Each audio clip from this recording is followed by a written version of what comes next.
ભારતીય જનતા પાર્ટીના નેતાઓ જીત્યા પછી ક્યાંક મદમાં આવી જતા હોય તેવું લાગે છે। અવારનવાર આપણે એવું સાંભળ્યું છે કે ભાજપના નેતાઓને જીત્યા પછી હોદ્દો મળી જાય એટલે બેફામ ગાળો બોલવી, કોઈકનો વાંક ન હોય તેમ છતાં એમના ઉપર હુમલો કરવો, આવી ઘટનાઓ હવે આપણે સામાન્ય થઈ ગઈ છે આપણા ગુજરાતમાં। પણ સવાલ એ થઈ રહ્યો છે કે ગુજરાતની અંદર નેતાઓ કરે છે શું? માત્ર તાઇફા, માત્ર ગાળાગાળી કરવી, જે કામ કરવાનું છે તો થતું નથી।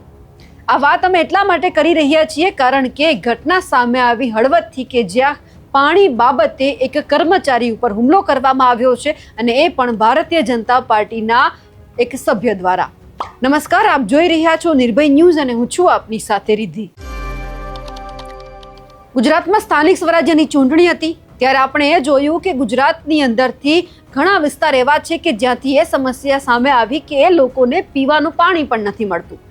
એ લોકો હજુ પણ પીવાના પાણી માટે ટેન્કર મંગાવે છે। ટેન્કર રાજ આપણને જોવા મળ્યું ત્યારે સવાલ એ થતો હતો કે જ્યારે સ્થાનિક સ્વરાજ્યની ચૂંટણી હોય, પાયાની સુવિધાની વાત થતી હોય ત્યારે લોકોને જો પાણીની સવલત પણ ન મળે તો પછી આ સરકારના નેતાઓ કરે છે શું? ખાલી એમને મત જોતા હોય છે, કામ નથી કરવું હોતું?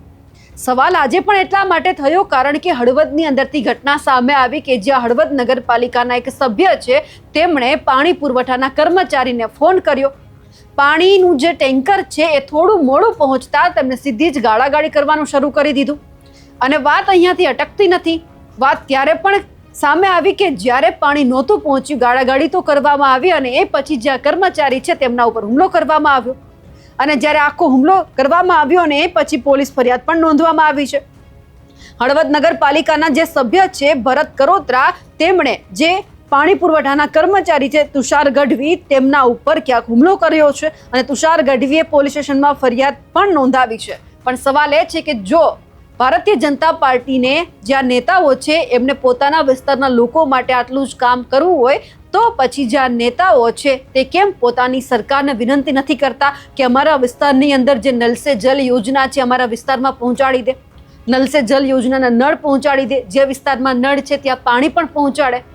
પણ એવું તો થતું નથી। આ તમામ જે નેતાઓ જે જીતી જાય પછી સીધા જ એવું લાગે છે કે હવે અમે જ રાજા છીએ। આ બધાની વચ્ચે સૌથી પહેલા આપણે ઓડિયો સાંભળીએ અને એ પછી જે વ્યક્તિએ ફરિયાદ નોંધાવી છે તેઓ શું કહી રહ્યા છે, તેમની સાથે શું થયું છે તે પણ સાંભળી લઈએ। બીજા ટાંકા નથી, બીજો ટાંકો આવે છે અહીંયા મેં અત્યારે ક્યારે આવે? તો 2 કલાક દે, 2 કલાકમાં ટાંકો નો આવે? અત્યારે જ આવે તો 2 કલાક દે। હલો, હા અત્યારે જ કીધું, અત્યારે જ આવે। જે કરવાનું હોય ને એ કરજે તું કામ। ગાય નો દેતા કે હું તું આયલો આવું છું પાલિકા? હા પાલિકા હું ના આવું આજ બીજા ટાંકા નથી, બીજો ટાંકો આવે છે અહીંયા મેં અત્યારે જ ક્યારે આવે? તો 2 કલાક દે, 2 કલાકમાં ટાંકો નો આવે? અત્યારે જ આવે તો 2 કલાક દે। હલો, હા અત્યારે જ કીધું, અત્યારે જ આવે। જે કરવાનું હોય ને એ કરજે તું કામ। ગાય નો દેતા કે હું તું આયલો આવું છું પાલિકા? હા પાલિકા હું ના આવું આજ। શું બનાવ? મારું નામ તુષારદાન મનોહરદાન ગઢવી છે। હું હળવદ નગરપાલિકામાં પાણી પુરવઠા ક્લાર્ક તરીકે ફરજ બજાવું છું। ભરતભાઈ રબારીનો મારામાં ફોન આવ્યો કે ટેન્કર નાખવાનું છે, અત્યારે કેનાલ બંધ છે અને ટેન્કરના અત્યંત એટલા ઓલા રહેતા હોય છે કે જેથી કરીને કે ગરીબ માણસોમાં આપણે ઘણી વાર ટેન્કર પહોંચાડી શકતા નથી। આપણે ટેન્કરના કારણે એમનો ફોન આવ્યો કે અવાડામાં નાખવાનો છે। મેં કીધું કે એક મારું ટેન્કર રહ્યું એ ગયું છે પાઇપ નવી નખાવવા માટે અને બીજું જે ટેન્કર રહ્યું એ રુદ્ર ટાઉનશીપમાં ગયું છે।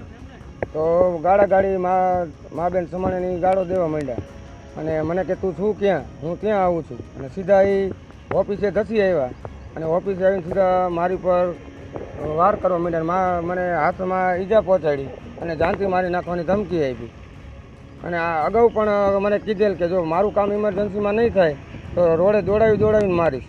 આના પહેલાં પણ અગાઉ અને એમને ઇમરજન્સીમાં કામ છે। મારી પાસે આખા હળવદની પાણી પુરવઠાની ઓળી છે, ગરીબ માણસોને મારે પહેલી પ્રાયોરિટી આપવાની હોય છે એટલે એમને દાદાગીરીથી કામ કરાવવાનું થાય છે। ગમે ત્યારે એ દાદાગીરી કરાવવા માગે છે અને અમારી મજબૂરી હોય છે, એના કારણે અમે કંઈ બોલી નથી શકતા અને આજે આવીને મને માર્યો અને મને કીધું કે હું કહું તારે કામ કરી જ દેવાનું અને નહીં કરતો પછી આવીને આવી ઘટના એવું બનતી રહેશે।